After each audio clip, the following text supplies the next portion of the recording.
Gracias por continuar en Infórmate BX Primera Emisión. Estamos en su espacio de entrevista. Qué gusto que nos acompañe este viernes 11 de diciembre del año 2015. Les saluda Carlos Monterroso y como les decía hace unos instantes, es importante hacer un análisis de lo que ocurre a nivel latinoamericano. América Latina es una región que tiene itinerarios compartidos, con circunstancias políticas variadas y en este momento pues se plantea el análisis respecto a una reconfiguración política de sus élites a nivel institucional y político en los diversos países. Para ello me acompaña Danilo Miranda. Danilo Miranda es catedrático, docente del Departamento de Sociología y Ciencias Políticas de la UCA, de la Maestría en Ciencias Políticas de la UCA y es investigador en temas políticos. Danilo, gracias por estar con nosotros en Infórmate BX, gracias por acompañarnos en esta oportunidad. Gracias a ustedes por la invitación, Carlos, cuánto gusto, realmente hemos estado juntos varias veces en la radio, creo que es la primera vez en televisión, haciendo la reflexión para toda la audiencia de TVX, un verdadero placer. Pues gracias, Buenas Danilo, tardes. y qué bueno que te sientas como en casa, pues, y que puedas estar también con nosotros en futuras oportunidades haciendo análisis de coyuntura internacional y coyuntura política, temas que son relevantes. Y me gustaría que iniciáramos con esto, Danilo, ¿por qué resulta interesante conocer lo que ocurre a nivel internacional? Muchas veces el encuadre o la presentación de los medios resulta muy delimitado a lo que ocurre a nivel político, pero es interesante saber lo que está pasando en América Latina, ¿no? Ya vamos a entrar en detalle de algunos resultados que se han dado en la dinámica electoral en el transcurso de este año, pero el primer punto que me gustaría tener tu valoración es ¿por qué interesa conocer lo que ocurre a nivel internacional?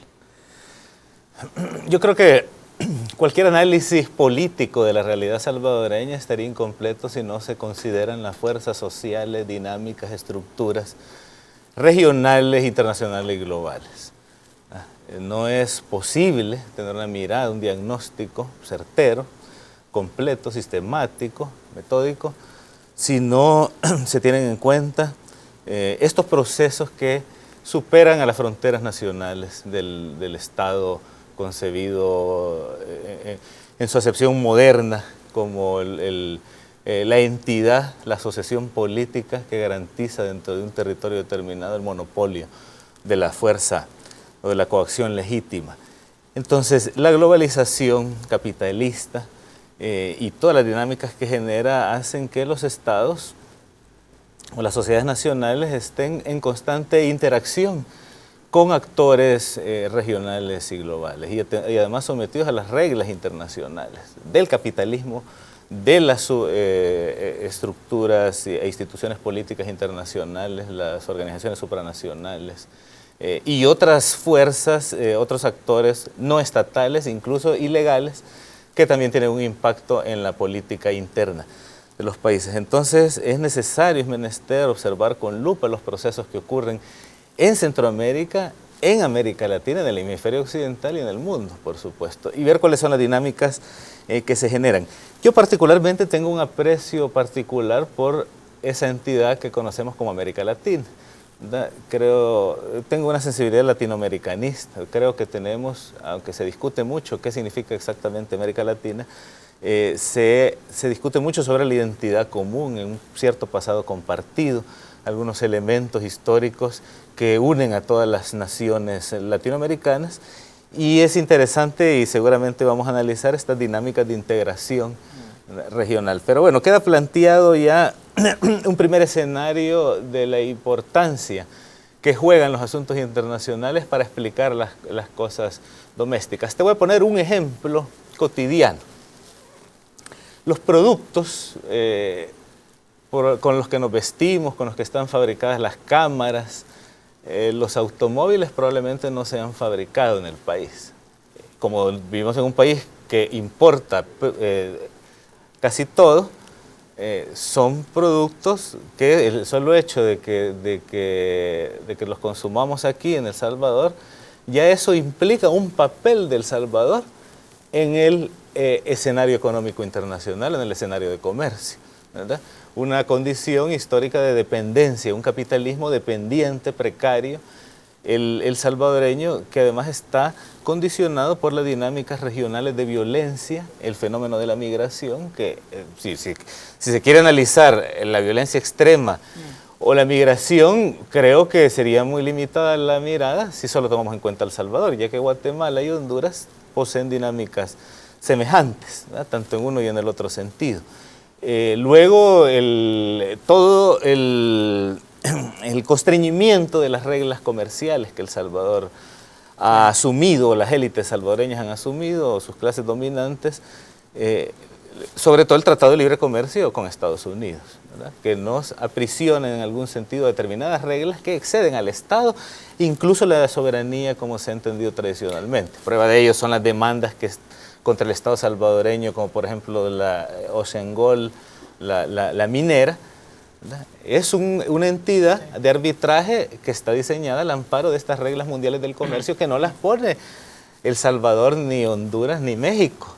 Son reglas de la Organización Mundial del Comercio, de las grandes potencias económicas internacionales, Estados Unidos, los países de la Unión Europea, Japón, ¿verdad? Son los que diseñan el orden económico, financiero, comercial internacional. Danilo, me gustaría que podamos ahora mover un poco la lupa a América Latina y la coyuntura política. Este año ha sido un año muy nutrido en procesos electorales. El Salvador, Guatemala, Argentina, Venezuela. Entonces, ¿cómo esto es importante, los resultados? ¿Cómo se van configurando los resultados de las composiciones de sus parlamentos, de sus instancias municipales o, en este caso, de los órganos ejecutivos? ¿Y cómo se vuelve también de esto meritorio a razón de la posición que tienen, en este caso, los países vecinos, ¿no? También observando hacia el norte, al sur, cuál es la reacción de sus países y de los funcionarios de los países vecinos. Entonces, ¿cómo valoras un poco el mapeo político en este momento en América Latina? Bueno, yo creo que desde una perspectiva de las relaciones internacionales, lo primero que podríamos hacer es hacer una disección de América Latina y de los distintos procesos que atraviesa, que no son semejantes. Por ejemplo, en sus relaciones con Estados Unidos, México y Centroamérica están más subordinados de lo que Sudamérica ha mostrado estarlo, todo lo contrario. Bueno, si se analiza la composición del comercio y de otros factores, se puede ver que Sudamérica tiene relaciones más diversas. En cambio, prácticamente nuestra región depende completamente de Estados Unidos. Yo estaría en desacuerdo en este sentido con una publicación que acaba de sacar la Foreign Affairs en español, que se edita en México, donde un experto, Francisco Rojas, dice que esta globalización se caracteriza por la interdependencia. Bueno, vos sabés que sos internacionalista, que es un paradigma para analizar las relaciones internacionales, que tiene sus vacíos, porque ciertamente la dependencia no es semejante entre todas las entidades que participan del juego internacional. Está Estados Unidos y El Salvador, aunque en los discursos nos llamemos socios, en la práctica de economía política, o del poder, evidentemente es el imperio contra una de sus colonias. Y en ese caso, la fragmentación, ¿cómo la ves tú? Me parece interesante desarrollar esta idea a nivel político. ¿Cómo ves la fragmentación o la identificación de grupos, de bloques o de actores políticos en América Latina a razón de la coyuntura que se ha estado dando a nivel electoral en el transcurso de este año, que como te decía hace un instante, fue muy nutrido en procesos electorales? Por ejemplo, empecemos del norte hacia el sur. Alejémonos ya decía Rodó allá en 1900, la nordomanía, ¿no? Esa obsesión de los latinoamericanos por ver a Estados Unidos como el gran faro y todo absolutamente, bueno, una colonización completa, ideológica, económica, etc. Pero bueno, vámonos del norte, digamos, hacia el sur. Tenemos algunas de las principales preocupaciones de El Salvador: la violencia extrema y la situación económica, como aparece en las encuestas, por ejemplo, del Instituto de Opinión Pública de la UCA. Esos son los principales problemas que aquejan a los salvadoreños, pero bueno, las encuestas de seguridad también muestran que en Guatemala, en México, hay una gran preocupación. ¿Quién diseña el esquema de seguridad regional? Bueno, Estados Unidos y sus agencias, que se disputan los distintos fondos que se erogan para la cuestión de seguridad, como el Plan Mérida, la Iniciativa Mérida, el CARCI en el caso centroamericano y otras iniciativas de cooperación, que mantienen una especie de esquema que resulta bien difícil reformar o cambiar por parte de los países centroamericanos tan necesitados de esas ayudas millonarias, ¿verdad?, ante las crisis fiscales o las limitaciones fiscales que tienen todos estos países. Entonces, ahí tenemos una gran dinámica de seguridad regional, ¿verdad? Encuentros entre los ejércitos, las fuerzas de seguridad, capacitación, ¿verdad?, que trae, por supuesto, su parte ideológica, ¿verdad?, en la formación de los militares, y la visión punitiva, prohibitiva de mano dura con respecto a los problemas del crimen y de la seguridad en el Triángulo Norte, en el caso de México con la guerra contra las drogas, que ha traído más víctimas que las mismas drogas, y no ha sido capaz este esquema de cooperación de garantizar que las calles de Centroamérica estén libres de delitos, sobre todo los homicidios, en los cuales tenemos tasas altísimas en el mundo. Bueno, este es un primer esquema, una región además muy precaria, sin estado de bienestar ni incipiente, sino que un estado débil. Se privatizó todo lo que se pudo, el Estado no tiene los suficientes recursos para hacerle frente a los principales problemas, por ejemplo, el empleo, la calidad del empleo. Tenemos mercados de trabajo, grandes precariedades, desigualdades, brechas de bienestar, bueno, problemas económicos y una expulsión de esa violencia estructural, además de la violencia directa, que hace que miles de centroamericanos decidan ir a buscar un mejor camino al norte porque este país no resulta viable, no resulta esperanzador para nadie. Entonces, esos son procesos para los cuales los estados centroamericanos han mostrado ser débiles, ¿verdad? Porque es una crisis humanitaria de grandes dimensiones que no han sido capaces de afrontar. Y México ha tenido una postura muy subordinada a Estados Unidos en la cuestión migratoria, a pesar de que el presidente Obama intentó impulsar una reforma migratoria, no tuvo éxito en sus relaciones con el legislativo estadounidense. Y bueno, tenemos esa primera gran caracterización latinoamericana, Danilo, en esta zona del norte. Tengo que hacer una pausa, Danilo, pero me gustaría que regresando en el segundo bloque de entrevista, hablemos un poco de las implicaciones que están los resultados electorales a Venezuela, particular Argentina, Venezuela, y hablemos un poco de la configuración también que se está dando en Brasil por el tema de discusión sobre juicio político a la presidenta. Magnífico. Si te parece, Danilo, esos temas podemos, ya que hacemos ese mapeo del norte, pues ahora nos vamos a adentrar en el sur, si te parece, en la segunda parte de la entrevista. Con muchísimo gusto. Vamos a hacer una pausa, amigos y amigas, pero volvemos al segundo bloque de entrevista en Informa TVX, primera emisión. Volvemos.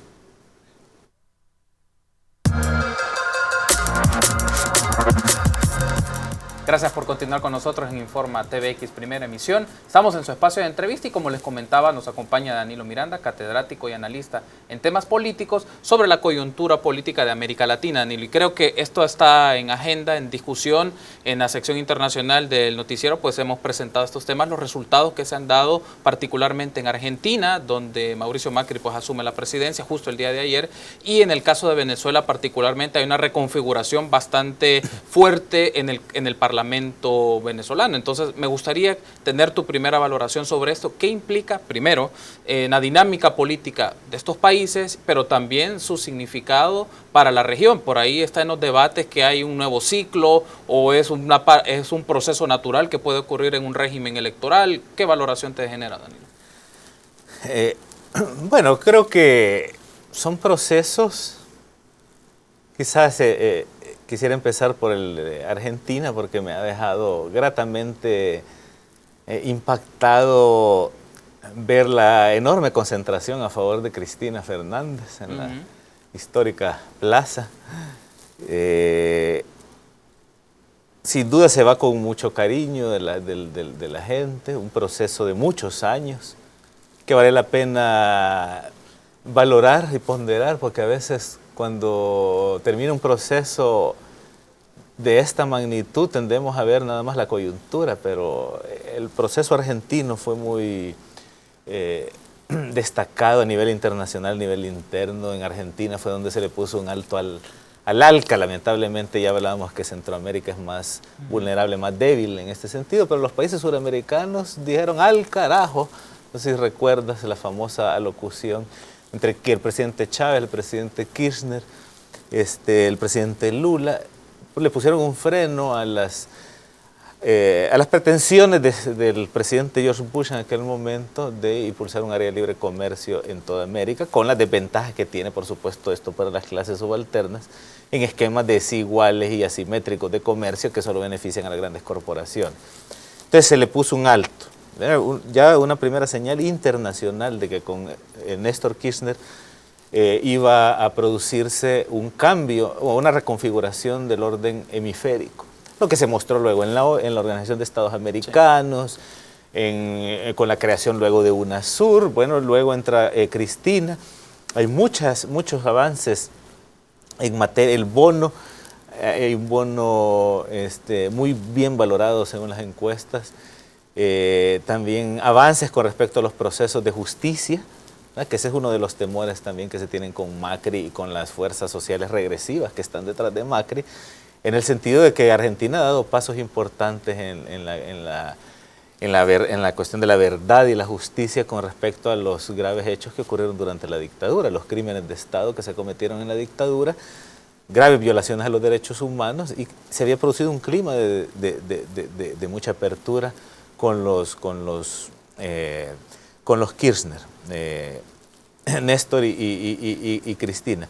Pero evidentemente los procesos en el tiempo sufren desgaste, sobre todo en este tipo de modelos liberales, donde en algún momento estarán unas fuerzas y en otro momento otras, ¿verdad? Aunque generalmente en América Latina suelen ser las mismas las clases hegemónicas, ¿verdad?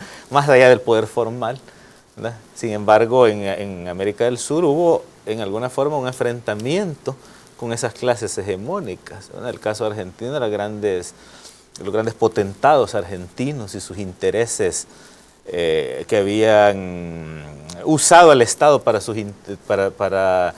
acumular capital y encontrar unos escenarios favorables para ellos en detrimento del resto de la población argentina. Evidentemente los países suramericanos siguieron jugando en las reglas del capitalismo, pero con modelos, como llaman en algunos lugares, post-neoliberales o modelos de carácter fuertemente nacionalista o populista.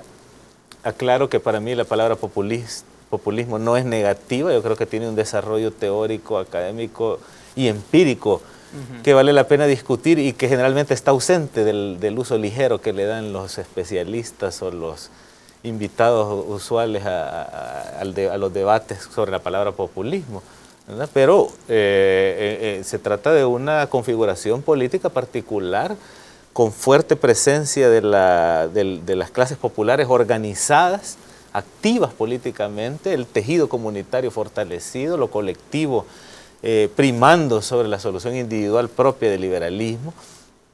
Y se lograron procesos importantes también en Venezuela, ¿verdad? Procesos que iniciaron con Hugo Chávez, ¿verdad? Por ejemplo, el nacionalismo energético, que también ha caracterizado Bolivia, a Ecuador, ¿verdad? Poner los recursos naturales a disposición de la población en lugar de que estén a disposición de las grandes corporaciones transnacionales. Pero evidentemente no son procesos perfectos y han tenido a veces graves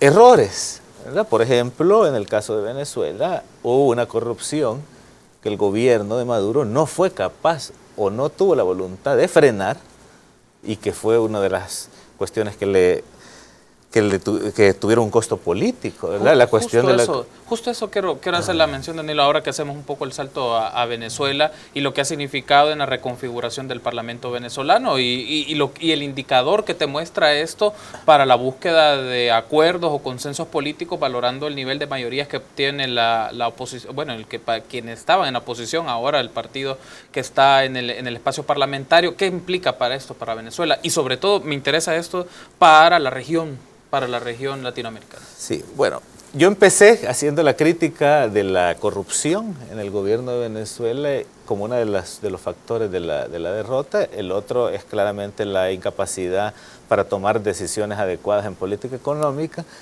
Pero evidentemente también están los factores externos, porque sabemos que ha habido una agresión constante a Venezuela, ¿verdad? De parte de Estados Unidos, de parte de las derechas más extremas en Venezuela. Porque creo que no sería simplista si vemos a la oposición venezolana como un ente monolítico donde todos tienen las mismas ideas. Porque como a veces se celebra aquí, veo yo que ganó la derecha venezolana, pero bueno, en esa derecha hay mucho, ¿verdad? Entonces es compleja. Esas fuerzas de oposición son muchas, son heterogéneas. Y ha costado hacer las negociaciones y las alianzas, pero dentro de esas fuerzas hay fuerzas claramente fascistas o de extrema derecha, que han buscado por todos los medios, incluso por medio del golpe de Estado, derrocar el proceso revolucionario que Venezuela había venido empujando, cuando intentaron darle golpe de Estado a Hugo Chávez o con ciertas desórdenes públicos o violencia en las calles, en las protestas, o la guerra económica que ha denunciado también el presidente Maduro, que es cierta, no es una quimera la guerra económica, se usó en el gobierno, contra el gobierno de Allende en el 73, aquí hubo guerra económica contra Duarte de parte de la derecha, pero Estados Unidos vino a salvar a Duarte con ese $1 millón al día para la estrategia contrainsurgente de Ronald Reagan. Entonces, es evidente que son fuerzas sociales muy regresivas, ¿verdad?, que tampoco van a garantizar la solución de los problemas del pueblo venezolano. Me parece sí que hubo muchos errores de parte del gobierno de Maduro y la corrupción desenfrenada, estas nuevas riquezas de parte de algunos funcionarios del régimen o también involucrados en negocios ilícitos, como se pudiste dar cuenta de casos de gente ligada a la clase política bolivariana involucrada en negocios de narcotráfico. Entonces, que el partido no haya puesto alerta sobre esas cosas a tiempo, le pasaron una derrota que si no se recomponen estratégicamente podrían terminar perdiendo la presidencia de la República y el fin de un proceso que costó labrar, pero que ha tenido evidentes logros. Bueno, el Barrio Adentro y otros programas sociales del chavismo han sido realmente impresionantes. Era una forma también de articular a las comunidades, a los barrios, a la gente. El tiempo de Chávez, esas mareas rojas eran impresionantes. Y es que, claro, se va decretando, se nacionaliza con la gente en la calle, ¿verdad? Cosa que no han podido hacer los gobiernos centroamericanos, que son un poco más débiles en ese sentido, ¿verdad? Pero Bolivia, en Venezuela, las medidas contrahegemónicas se tomaron o en vivo usando la televisión pública, que también se fortaleció en Argentina, se fortaleció en Venezuela. Evidentemente no estaban a favor de eso las grandes corporaciones mediáticas de toda América Latina que conocemos, el Clarín, allá en Venezuela Venevisión y todos los medios, bueno, no están de acuerdo con el hecho de fortalecer los medios estatales y comunitarios que garanticen la democratización de las comunicaciones. Entonces, venían los decretos en televisión y con la gente respaldando, como en el caso, por ejemplo, del golpe que le quisieron dar a Hugo Chávez en el 2002, la gente rodeando Miraflores, y también un ala progresista del ejército respaldando a Chávez. Pero en fin, el proceso ha tenido severas anomalías y eso le ha costado caro. No es definitivo, tampoco es el fin de los procesos progresistas en América Latina y el triunfo a través de las corporaciones nacionales y transnacionales que ya de por sí están explotando las materias primas y tienen mucha ambición de que se vuelvan a privatizar las empresas públicas que se nacionalizaron, o seguir privatizando o seguir avanzando, que es lo que se teme. Ahora, y además de romper los procesos integracionistas. Me interesa, Nilo, que hagamos un poco la valoración de Brasil. Ya el tiempo nos queda un poco corto, pero Brasil, Dilma Rousseff, y están las circunstancias también de debate de tema de antejuicios y valoraciones sobre esto. Brasil ha tenido en diferentes momentos de su historia reciente circunstancias pues parecidas. Uno recuerda pues Fernando Collor de Mello, que es uno de los casos a inicios de los 90. Luego en el caso de Lula también había una discusión sobre esto del conjunto de funcionarios que estaban alrededor del presidente de turno, y ahora de nueva forma en el caso del Dilma Rousseff. ¿Cómo valoras tú esto? Yo creo que es lamentable el hecho de que dentro de las fuerzas que se dicen a sí mismos progresistas hay elementos corruptos, ¿verdad? O que se enriquezcan y se favorezcan de sus cargos, y que ha habido en las izquierdas latinoamericanas marcando una contradicción que realmente es terrible, pero yo creo que eso no tiene tampoco que minar los procesos que son colectivos, no son individuales, y más bien lo que tienen que hacer los líderes políticos es identificar a los corruptos y hacer que todo el peso de la ley les caiga. Y yo creo que en Brasil ha sido positivo el hecho de que estos casos de corrupción han sido denunciados. Sí. En el tiempo de Lula y ahora en el tiempo de Rousseff. Evidentemente es indeseable la corrupción, pero creo que eso tampoco debería llevar entonces al aprovechamiento de las fuerzas antidemocráticas a querer derrocar al presidente, ¿verdad? Que en el caso de Rousseff me parece que es la presidenta legítima de Brasil y, mira, Carlos, estos países fueron diseñados a la manera presidencialista y como dicen los postulados básicos del presidencialismo, hay una legitimidad dual de la asamblea por un lado y del presidente por el otro. Cualquiera, digamos, en este sistema, ¿verdad? En otro, ¿verdad? Tendríamos que hacer otro análisis, pero en este diseño institucional, un presidente que se ha derrocado tiene problemas, ese hecho de legitimidad, porque el presidente ha llegado ahí por una legitimidad derivada de las urnas y una elección directa para un periodo, y esta es otra característica del presidencialismo, a diferencia de los parlamentarismos, de que es un periodo fijo, es un periodo rígido. Por eso en Europa no hay problema si hay una moción de censura contra un primer ministro o el primer ministro convoca elecciones adelantadas. Eso es parte, es regular en la vida de los sistemas parlamentarios. Pero en los sistemas presidencialistas, votar a un presidente con mecanismos a veces dudosos, ¿verdad? Sí. Lo vimos en el caso del presidente hondureño Zelaya, el golpe de Estado, también en el caso de Venezuela, o ahora en el caso de Rousseff.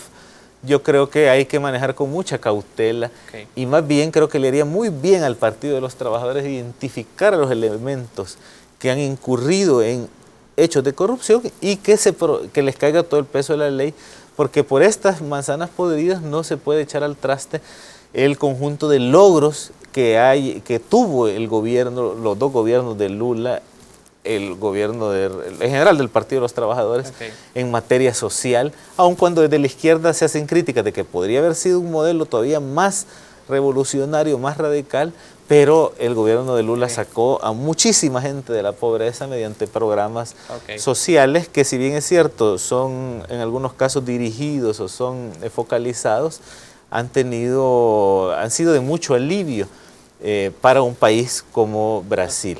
Y lo mismo creo que aplicaría el análisis general de lo social y de por qué estos gobiernos llegaron a América Latina ante las crisis del neoliberalismo y las precariedades. Quiero darte las gracias por habernos acompañado. Espero que en una próxima oportunidad pues sigamos haciendo las valoraciones de lo que ocurre en América Latina. Mucho gusto. Y a ustedes también, amigos y amigas, gracias por habernos sintonizado en el espacio de entrevista. Haremos una breve pausa y regresamos con Alejandra para más información. Informa TV X, primera emisión. Volvemos.